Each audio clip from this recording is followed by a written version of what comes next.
Good evening guys, welcome to study with Sunita channel में। एक बार फिर से स्वागत है स्टडी विद सुनीता चैनल में। गाइस, आज का जो टॉपिक है finites and non finites verb, ठीक है ना।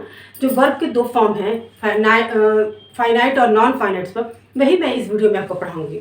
मैं आपको इन दोनों वर्ब को ऐसे बताऊंगी जो आप कभी भूल ही नहीं सकते हैं, क्योंकि मैं इतना अच्छे से आपको क्लियर करके समझा दूंगी कि आपको कभी भी पूछा जाएगा कि फाइनाइट और नॉन फाइनाइट वर्ब क्या है तो आप बता दोगे और आप कर भी लोगे, ठीक है ना। और आपको केवल आपको एक वीडियो में आपको फाइनाइट और नॉन फाइनाइट वर्ब के बारे में बताया जाएगा, बाकी उसके जो टाइप्स है वो नेक्स्ट वीडियो में, ठीक है। इसलिए आपको इस वीडियो को पूरा देखिए और इसको पूरा डीपली समझने की कोशिश कीजिए। एक बार फिर से स्वागत है स्टडी विद सुनीता चैनल में। चलिएगा, देखिए सबसे पहले देखिए हम फाइनाइट वर्ब। रूप फॉर्म के विचार से वर्ब दो भाग, यानी कि जो रूप यानी कि फॉर्म, ठीक है ना, उसके विचार से जो आपके वर्ब होते हैं वो टू होते हैं। कौन कौन सा? फाइनाइट और नॉन फाइनाइट वर्ब दो होते हैं, ठीक है ना। फाइनाइट और नॉन फाइनाइट वर्ब। अब होता है क्या कि फाइनाइट वर्ब और नॉन फाइनाइट वर्ब क्या होता है, ठीक है। तो देखिए फाइनाइट वर्ब, इसके डिफिनेशन हम समझते हैं। वह वर्ब जो वाक्य के सब्जेक्ट तथा टेंस के अनुसार बदल। देखिए मैंने आपको हिंदी इंग्लिश दोनों इसलिए करके लिखा है ताकि आपको अच्छे से समझ में भी आ जाए। और इसका डिफिनेशन इंग्लिश में भी लिखा जा सकता था, लेकिन आपको अच्छे से समझ में आने के लिए मैंने आपको इस तरह से लिखा है ताकि आपको बहुत अच्छे से समझ में आ जाएगा। तो देखिए वह वर्ब जो वाक्य के सब्जेक्ट, ठीक है ना, तथा टेंस के अनुसार बदलते हैं।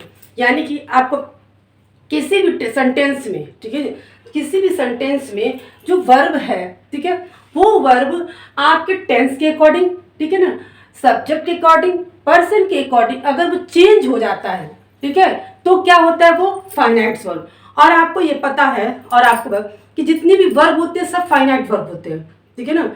वर्ब जो होते हैं फाइनाइट वर्ब होते हैं और सेंटेंस में हमेशा फाइनाइट वर्ब होता ही है। ये भी क्लियर है एकदम। तो और देखिए एग्जाम्पल्स हम समझते हैं कि जैसे दिया है आई वॉन्ट टू गो, ठीक है ना। आई वॉन्ट टू गो, ये आपका वर्ब है वॉन्ट, ठीक है। इसको हमको चेंज करना है, हम चाहे तो इसको चेंज कर सकते हैं इसके टेंस के अकॉर्डिंग। हम देखिए आई वॉन्ट टू गो लिखा है, ठीक है। इसको अगर हम सब्जेक्ट चेंज करते हैं, आई को यहाँ पे हम ही लिखते हैं तो ही के साथ वर्ब चेंज हो जाएगा। यहाँ पे वॉन्ट की जगह वॉन्ट्स हो जाएगा। क्यों? क्योंकि ये आपको पता है कि ये प्रेजेंट इंडेफिनिट टेंस का है और हमको थर्ड पर्सन के साथ या वर्ब भी क्या है एस या यस लगाते हैं, तो यहाँ पे चेंज हो गया, ठीक है ना। टेंस के अकॉर्डिंग, सब्जेक्ट के अकॉर्डिंग चेंज हो गया। तो ये क्या हो जाएगा आपका, जो ये आपका ब्लू लाइन है ये आपको क्या हो जाएंगे फाइनाइट वर्ब, ठीक है। अब उसी तरह ही वांटेड टू गो, इसी को हम टेंस में चेंज कर देते हैं पास्ट इंडेफिनिट में, तो ये वांट का क्या हो जाएगा वांटेड। क्यों?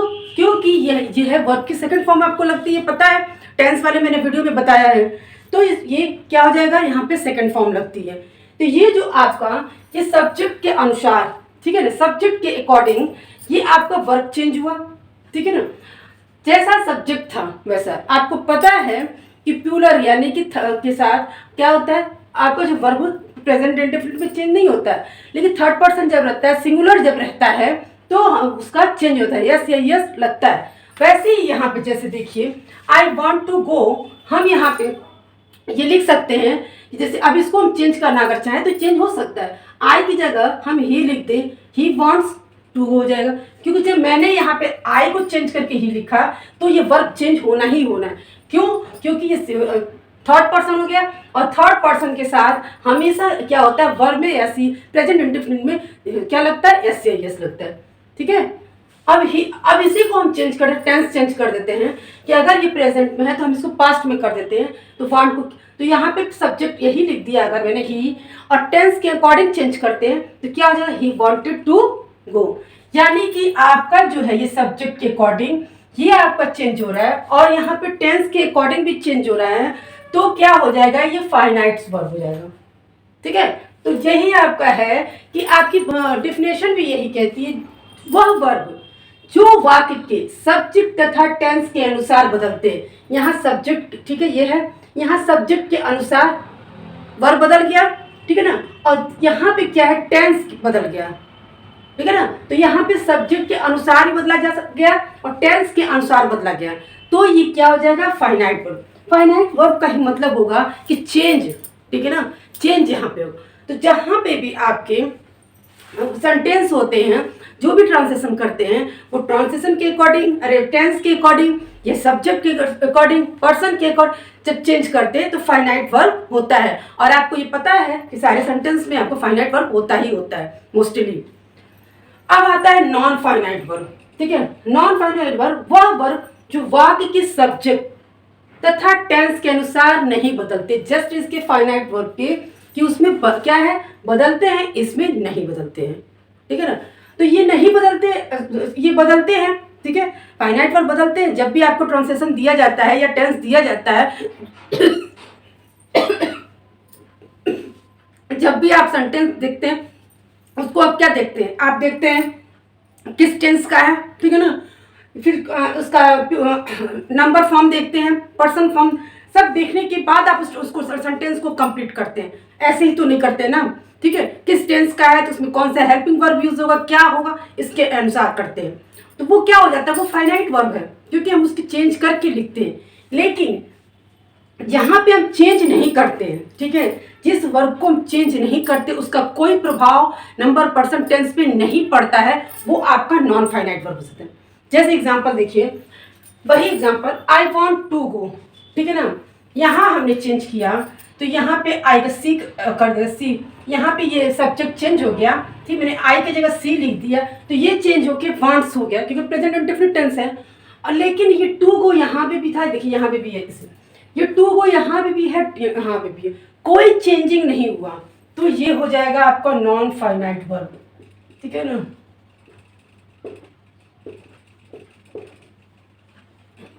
ठीक है, ये नॉन फाइनाइट वर्ब हो जाएगा। जब भी आप ये देखिएगा कि जो वर्ब है, वर्ब के पहले टू लगा होगा, ठीक है, तो आपको क्या हो जाएगा, वो भाई जाहिर सी बात है, ये आपके अभी जब भी देखा जाएगा कि ये आप कैसे समझेंगे कि हम चेंज करें कि नहीं करें, ये भी तो आपको क्लियर होना चाहिए कि हम कैसे करें। तो आप ये आपने क्या देखा कि गो के पहले, यानी ये जो वर्ब के पहले टू लगा है, तो टू है जो ये इन्फिनेटिव है, अभी आपको टाइप्स में बताया जाएगा। टू, तो ये इन्फिनेटिव, जब भी ये इन्फिनेटिव लग जाता है तो चेंजिंग नहीं होता है, ठीक है ना। तो ये आपको बस समझना है कि नॉन फाइनाइट वर्ब कभी भी, चाहे वो टेंस के अकॉर्डिंग, वो सब्जेक्ट, पर्सन, किसी के अकॉर्डिंग, इस पर कोई प्रभाव नहीं पड़ता है। लेकिन फाइनाइट वर्ब में पड़ता है, ठीक है ना, उसमें प्रभाव पड़ता है। यहाँ हमने सब्जेक्ट चेंज कर दिया तो वर्ब भी चेंज हो गया। यहाँ मैंने आई का सी लिख दिया तो सब्जेक्ट में एस लगा दिया, ठीक है। यही होता है नॉन फाइनाइट फाइनाइट वर्ब। सबसे पहले तो हमको यही क्लियर होना चाहिए कि फाइनाइट्स क्या होता है, नॉन फाइनाइट्स क्या होता है। तो आपको ये समझ में आ जाना चाहिए कि फाइनाइट वर्ब क्या होता है, जहाँ चेंज होता है सब्जेक्ट के अकॉर्डिंग, पर्सन के अकॉर्डिंग, टेंस के अकॉर्डिंग। जब चेंज होगा वर्ब तो आपको फाइनाइट्स हो जाएगा। जब चेंज नहीं होता है किसी के अकॉर्डिंग, तो कोई फर्क नहीं पड़ता है, तो वो नॉन फाइनाइट्स हो जाते हैं, ठीक है ना। अब फाइनाइट्स वर्ब कोई भी आपके टाइप्स नहीं होते हैं, ठीक है। सब में आपके सेंटेंस में फाइनाइट्स वर्ब होता है, ये पता है, सारे वर्ब फाइनाइट्स होते हैं, लेकिन इसका कोई टाइप्स नहीं होता है। बट नॉन फाइनाइट्स के टाइप्स होते हैं, ये अपनी कैटेगरी 3 दे दिया, ठीक है ना, इसको इसने अपनी टाइप्स को दिया, इसके बिना टाइप्स दिए इसका काम नहीं चला। इसने अपनी जो कैटेगरी दी और जो इसने अपना टाइप्स दिया वो 3 का दिया। कौन कौन से, इन्फिनेटिव, जीरंड, पार्टिसिपल, ठीक है ना। इसने जो दिया, अपना जो कैटेगरी दिया, जो अपने पार्ट पर दिया, वो कहा कि हम चेंज नहीं होंगे, लेकिन जो मेरे टाइप्स है वो 3 हैं, उसको पढ़िएगा और आप ये समझिए कि कहाँ पे ये लगा है तो आप चेंज नहीं होगा।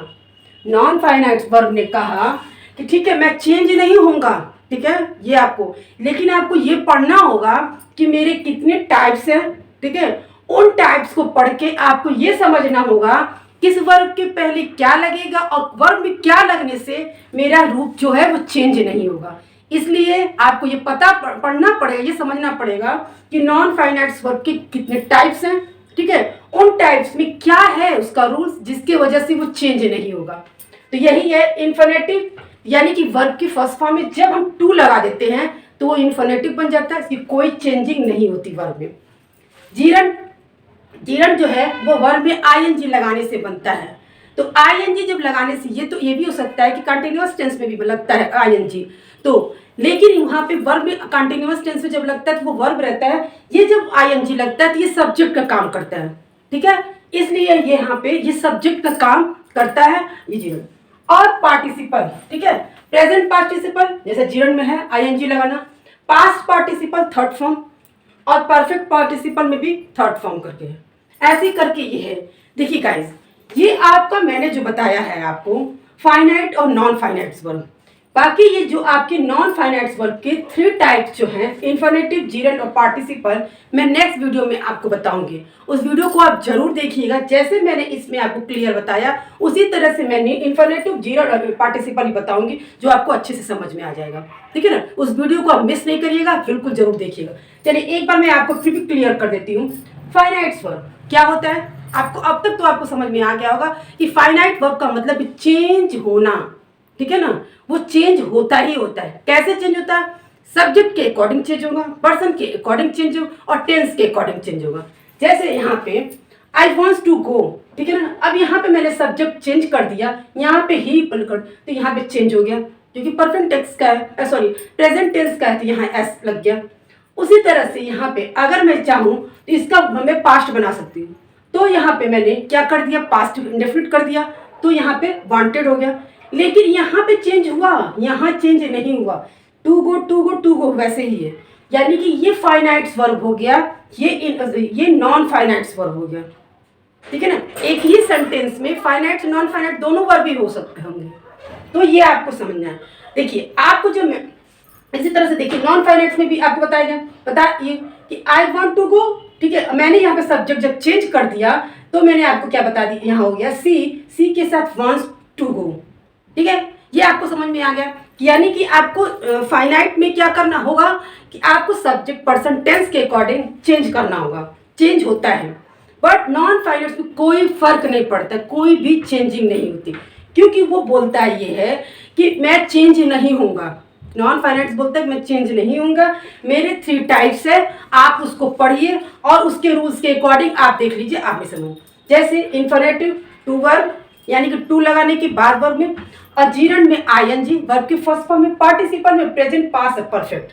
ये है आपके इन्फिनेटिव सॉरी नॉन फाइनाइट्स के टाइप्स।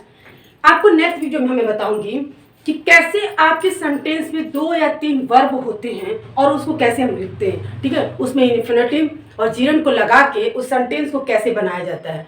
और आपको जैसे बोला जाता है कि जाना, खाना, पीना, तो लोग क्या बोलते हैं, जाना का मतलब क्या हो, जाओ, ठीक है ना, आना का मतलब आओ, ये नहीं होता है, क्या होता है, जाओ, जाने का हम लोग क्या बोलते हैं, जाओ, यानी कि उसको ऑर्डर देते थे जाओ, तो क्या था ये, इस तरह के जो सेंटेंस है, गो, कम, इस तरह कैसे इसमें इन्फिनेटिव सेंटेंस लगा, उसमें सॉरी वर्ब लगा के उसको हम बनाते हैं, ये आपको नेक्स्ट वीडियो में बताऊंगी। इसके लिए आपको वीडियो को जरूर देखिएगा, आपको बहुत अच्छे से इन्फिनेटिव, जीरंड और पार्टिसिपल समझ में आ जाए, उसमें मैं एक एक क्लियर करके बताऊंगी।